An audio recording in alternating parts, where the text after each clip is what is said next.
Hello guys, welcome back to Comic Book Cafe. This time around we're reviewing Captain America, Sam Wilson, issue number 7, which is a 75th anniversary celebration issue of Captain America.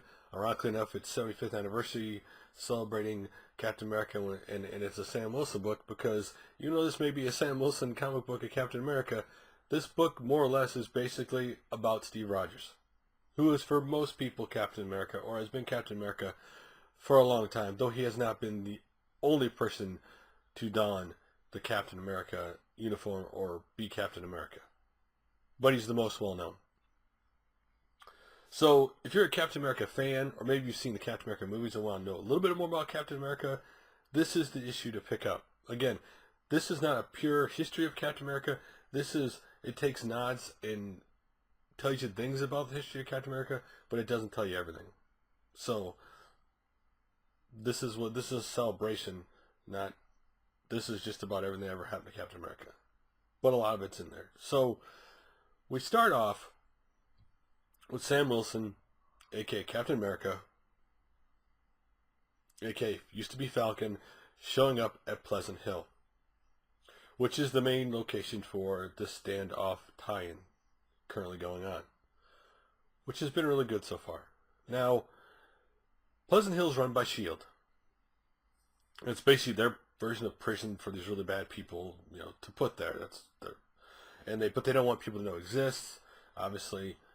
And they have a cosmic cube, which unfortunately for them has become Sentinel, which is a nice way to make sure the cube doesn't the cube's been a really powerful item, obviously one of the more powerful items in the Marvel Universe, and it's kind of a way to make sure, I guess, it doesn't go into wrong hands some way, but it's Sentinel. Whether it's Sentinel should be good or bad thing doesn't matter for now. It's Sentinel, and it's projecting itself as a little girl, which what S.h.i.e.L.D. had not planned it and completely throws what they want to do out the window. But Sam Wilson's there and Bucky Barnes is there. Bucky Barnes, tell them what's going on, and they decide they're going to team together and find out what's going on at Pleasant Hill. They also know Steve Rogers is there somewhere. So they go around and they see, fighting and stuff's going on. They end up in the building, and there's the Blood Brothers, and they end up fighting him, and there's a lady there who pretends like she's innocent, but she's really a S.h.i.e.L.D. agent. Eventually she pulls a gun, and she kind of acts like, I can arrest you, but they're kind of like, you know what, there's two of us, one of you, it ain't going to happen kind of thing. They don't say it that many words, but it's implied. And she says, I can't arrest you, and she kind of fills them in kind of what's going on. And so of course, Bucky Barnes and Sam Wilson go around fighting, and Sam Wilson kind of, in his thoughts, how him and Bucky used to fight together and how well they team up together. And again, for those who don't know, Bucky Barnes had donned the Captain America outfit at one time, just like Sam Wilson has had it. And they're going around, and they end up running into the cube, Sentinel Girl, she projects, basically telling them something bad's going to happen to him, we need to find him. And they, of course, okay, she must mean Steve Rogers, we got to find him. And that's how their story ends. Again, that's the basis of the story. It's not a lot going on. This is a really big book, but that ends there, and that leads to the continuation to the next part of the book, which is about Steve Rogers, which most people know as, at one time or another, have probably, if you read Captain America, probably read Steve Rogers as Captain America. Though there is a really quick picture and nod to U.S. Agent, because he was also taking the mantle of Captain America for a while, so he's in there real quickly. And when we get to Captain America, over his period of the book, he does reflect on Sam Wilson and his thoughts on him, a friend, and hope, they've had their differences, hope they get, hope they still knows he's his friend. And we see him about Bucky Barnes, obviously being his sidekick and close friends, and taking the mantle of Captain America and what that meant to him. It's really cool to see Steve Rogers' personal opinions of them, and of course, U.S. Agent's a really small thing in it. Kind of him thinking about his history before he thinks he's going to die, because we start off his story where he's all, obviously Steve Rogers is old, where he's all beat up and, battered because Crossbones is beating him up. But then we see Steve Rogers rewind what happens, and you see what happened the whole time. So he's at Pleasant Hill, and you see that Baron Zemo has basically staged a coup. And Maria Hill gets hurt, the director or person in charge basically of this place, S.h.i.e.l.D., badly hurt, and Steve Rogers, tries to save her. That's what he does. And so he does find a way to get her out of there with the help of a priest. But he doesn't know who this priest is. He says he looks familiar, but he doesn't know who he is. But he gets him. They get out of there, and well, they get out of there. The priest helps, but the priest doesn't really fight. When they get out of there, the wrecking crew is there waiting for him, disguised. But then they reveal that the wrecking crew. Of course, this is a celebration book, so you get some of his enemies in it. And then this priest says, duck behind here with it, Maria, I'll take care of it. And before Captain America turned back around, he's already taken him out. Like, don't even think they hit him. He tells them, go ahead and leave, and they do. And then you find out this priest is actually Red Skull. One of Captain America's, obviously Captain America's greatest enemy. And he basically says, you would be surprised that you would thank me that I'm the one who helped you, but it's not for you, it's more for his plan. Of course, he wants the cube too, and he has plans like, Baron Zemo and any bad guy who would know the cube exists. And that's all we see of Red Skull. It's a little bit. He's a nod for him being in the book. Obviously, he deserves to be in it. He's a big deal in Captain America. And then, Captain America gets Maria Hill where she needs to go to the doctor guy who also was handling the cube before it went Sentinel and obviously threw everything out of whack. And he tells him what happened with the cube. And he said, you should probably check for a bowling alley.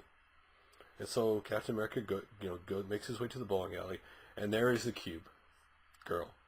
And he's talking to her, and this guy shows up, or it looks like a worker, ends up being Crossbones, and they end up fighting. Crossbones is just beating him up. Steve Rogers is obviously old. He can't, obviously, he's Crossbones is not going to outmaneuver him. He beats him up, and Captain America, again, like I told about the other people we know, he has flashbacks of, like, Bucky Barnes and Sam Wilson and thoughts on people as he thinks he's going to die. And this is where the book gets weird, but this is not a surprise. This is a big issue. This is what Marvel used to do in big issues in the past. When Wolverine gets claws back and all this other stuff. We're going to wait till an anniversary. Bam. Stuff like this usually happens. He sees a cosmic stuff with a girl, which you assume is the cosmic cube, but you can't really tell.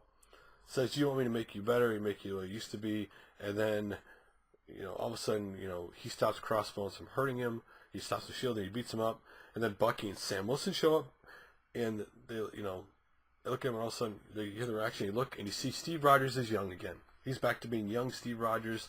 That happened, of course, the crossover a while ago. It turned him old, and now we have young Steve Rogers. And I'm assuming he's obviously it's the anniversary. It's the time to turn him young, but also because Civil War II, if you don't know, Steve Rogers and Sam Wilson, Captain Americas, we're going to be different sides. So are we going to have two Captain Americas now, or are we going to have one? That's my question. We're going to have the government liked one or not. Again, Sam Wilson's run on Captain America wasn't incredibly long, but again, we had the Secret Wars in between. So he has been Captain America, for a little while, not incredibly long. More or less for the typical year, a little over a year kind of thing before we switch back, kind of things that seem to happen in the comic book world. But overall, that part was good. And the rest of the book is just kind of like little stories of Captain America and his past, personal stories and stuff. Not much, like the people and stuff. Not a lot to it. Nothing that furthers this story. It's just kind of like World War II, like his past stuff going on. So overall, this was a good book. Again, this was a continuation of the Standoff tie-in, but bringing Steve Rogers back, obviously, kind of feel bad because I thought there would be room for Sam Wilson to grow. Maybe we will have two Captain Americas, because the other issue covers of this series shows old Steve Rogers, so I'm confused. Is he really old, or is he going to be young? But again, we'll just have to wait and see. It's fitting for, again, the 75th anniversary for him to come young again if you're going to do it. It just sometimes I like legacy. DC used to do this a lot before, obviously, New 52, where generation to generation takes over. I kind of like that. Like I still think there was more room to take Sam Wilson as Captain America and put him in all kinds of different situations before you did this. Heck, even give Sam Wilson as Falcon a new villain to deal with later on, maybe. But to explore, It seems to me still a little early on this process. That's kind of how I felt when Doc Ock quit being Spider-Man and Peter Parker came back. I thought they still had more room to go with that. But overall, if you were interested in getting Captain America, or you like Captain America, this is a good book, because I like the personal stuff in it, which makes this book stick out. You know, Captain America's thoughts on these people, their thoughts on him, and that kind of stuff really makes it really cool. A great artwork, and I like the stories. Anyway, again, if you haven't got into Captain America, this is a book to get into, because it all tells you what's going on. You don't need to have read the past issues to know what's going on right now with Sam Wilson and Captain America. You know where they are. They fill in, obviously, Steve Rogers' past really, really good, and that's really basically enough to be said about this. Captain America, Sam Wilson, issue 7, a really good book if you're looking into it, and it maybe get you into the Standoff tie if you haven't read any of it yet, because that's interesting to see where that's going to go. But what do you guys think about Captain America, Sam Wilson, issue 7? Again, it's a real cool cover. I like just the regular cover alone. The other covers are really cool too. And a nod to his past, because again, it has 3 of the Captain Americas in it, and makes a nod to U.S. Agent. And so, there you go. Enough of me talking. So, I'll see you guys later for another review. Thanks for watching.